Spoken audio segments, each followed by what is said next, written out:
Hey everyone, are you tired of that blurry chat wallpaper? I'll show you how to remove the blur and get a clear background in your Snapchat chats. Let's get started. First up, open Snapchat and make sure you're logged in. Now go to the chat where you want to change the wallpaper.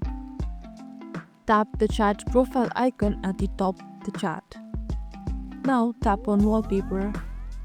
Here you'll see your current wallpaper and options to change it. Then select a wallpaper that you want. Once you do that, you'll be on the preview screen. Look for the blur toggle or slider. If it is enabled, you'll see the current wallpaper with the blur effect. To remove the blur, simply toggle the blur option off or slide the blur slider. You'll see the wallpaper instantly become clear. Now, tap Set Wallpaper or confirm the changes to save your settings. And that's it.